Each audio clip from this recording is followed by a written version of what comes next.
In 1948, it was my first job in Africa, in Liberia, in the jungle.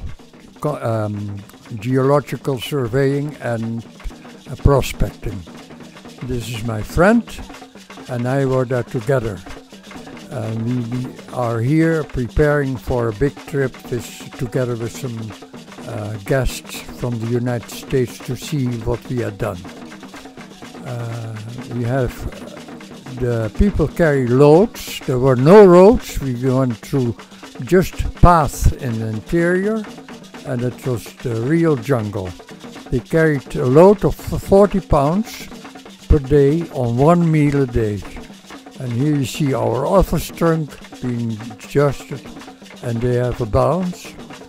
These are the trails, and you see if a tree falls, nobody moves that, but you step over it. And that's only Then we arrived at the district commissioner, and we stopped there for one night, and we told him what we were going to do in his territory. So we made an official visit to his compound.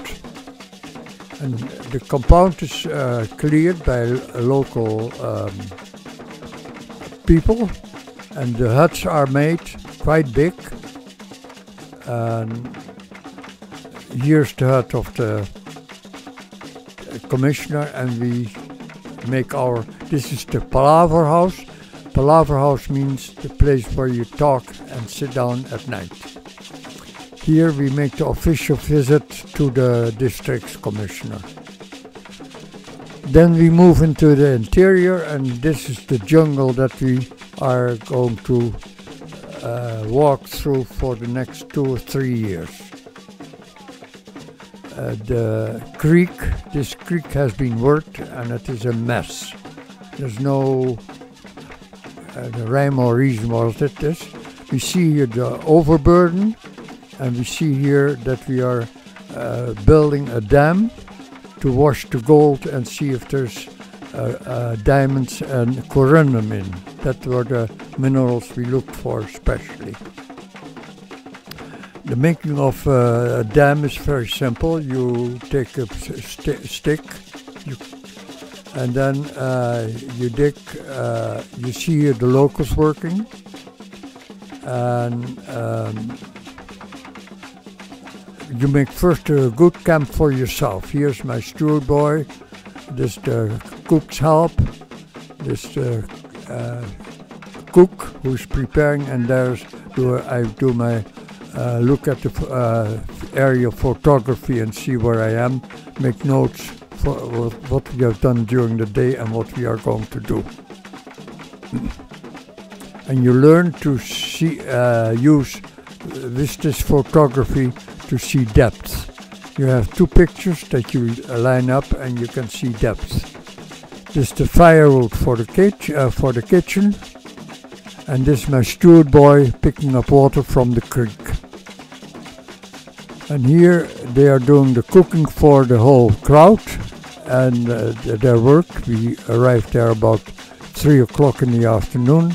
We have our meals, and everybody's free for the day. And the meals are 1 pound of rice per person per day. There are no utensils. We have only cooking pots, and they use as utensils their hands. Here we are going in the jungle to do the prospecting. You see here the foreman walking with the washing pan on top of his head. Here we look up in the jungle to the top to see there's no, we are always covered in trees. The sharpening of cutlasses is very important, and the making of the dam is beginning with this stick. We take the stick, we take the bark off, and the barks are flexible, and we can use that as rope. And here are the ropes and the sticks, and they are put together, and on top of the sticks we put leaves, and to seal it properly we put clay on top of this one. And then we wait for an hour or 2 or 3 till the water builds up and we have enough water to work our sluices.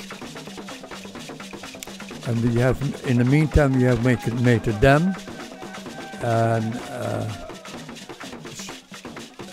this is my superintendent, who's had his own gold creek, and he's elegantly washing here the pay dirt, and you see how well he does that. He can find diamonds and corundum and all kind of big rocks with gold in it. He will catch that.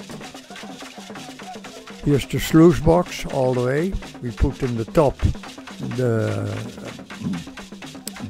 gravel that is classified already to size, and we put water with it and we wash it down the creek, and then we jig it, and the gravel that goes through, we classified it again in different sizes so that we can see if there's diamonds, we can catch it very easy.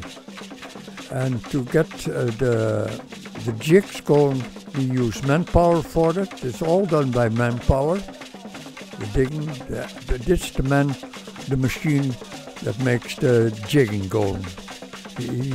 On a lever, the scent is put up the screen, and you will see the tempo. And the supervisor takes off the top, the gravel, and he goes through his knees. He gives that way the heavy things are going up. This is a bridge that we cross normally. We might have railings on it, and that's done by the locals. This, in the last period of our time in Liberia, we had lunches from the American Air Force, which had food for a balanced food supply for us. Here we cross a bridge built by the locals together, and on a Sunday morning we passed at the mission.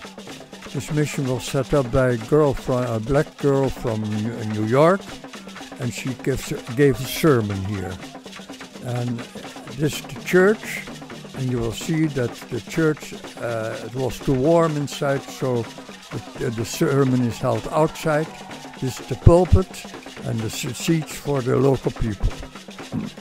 And here,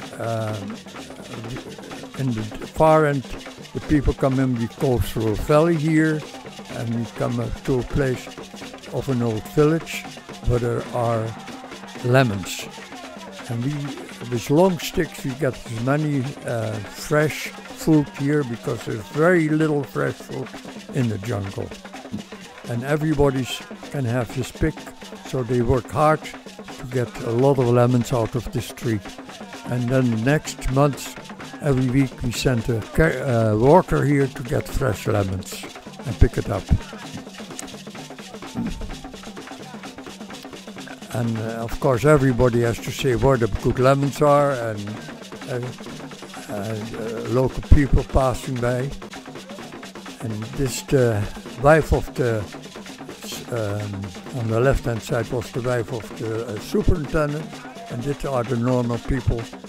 Everybody's dressed, never has a top. And this is the way they built houses, and later on they covered with clay and white clay that is good, and then on the roof they put leaves, and on the leaves they put again big banana leaves, and that seals off the roof. Here we come in town from the outside, and the first building that you saw was the Palaver House. That is where you talk. This is, you see first elders in town. They can't walk anymore, they're rheumatic, and this the Palaver House, the council house. Everybody can listening in what you're saying and is following it. These are the 3 old elders in town, or 4 or 5. they're sick. This taking the slivers of the rice, cleaning it, and you see the girl has only a little bikini bottom on. That's all they have. The weaving is always done by the man. You see how they go manually weave, and that's cotton.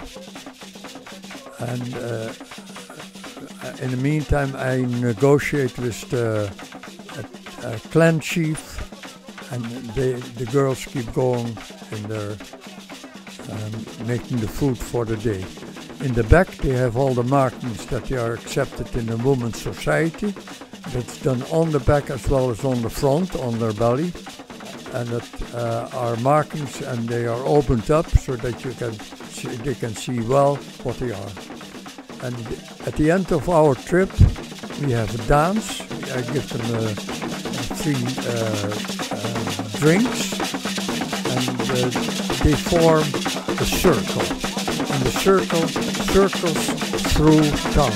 And the women walk behind the women, the men behind the man, and the children behind the children, and they start to drumming.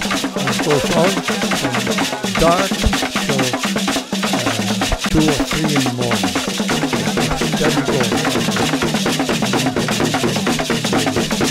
You see the men follow themselves. And the crux is that the scene, how they use their feet work. And it is an honor if they dance to you with their bum to you. That's an honor. I don't know why. That's what we saw. And this lady, she's coming in and she's showing her bum and dance for me. Nice. 4 men carried for 3 months this white shirt and had it only and pants and only had it on twice. He had carried it himself extra.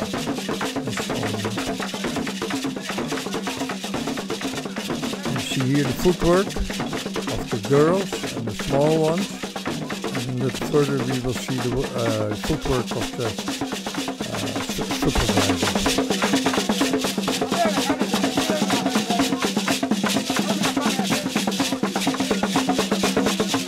Here the girls got they drunk. Then chickens we take with us alive, so that you can't, we didn't have a fridge. We had always alive chickens with us. And we put them in a basket, because otherwise they bring it. Here we come to a place where there's the prisoners are making a road. And they fill up a swamp, this little basket, under the guidance. They have 2 belts around one around their neck and one around their middle. And at night there's a stick going through the 2 belts, so that there's always behind their head sticking out, and they can't run away in the bush. Here we see my crew.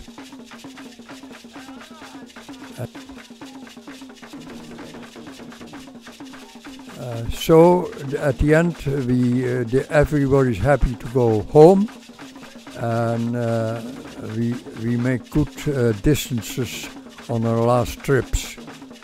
Here's a crossing that we had to take in a hollowed-out tree, and you can see there going 4 or 5 people in a canoe, and that's all.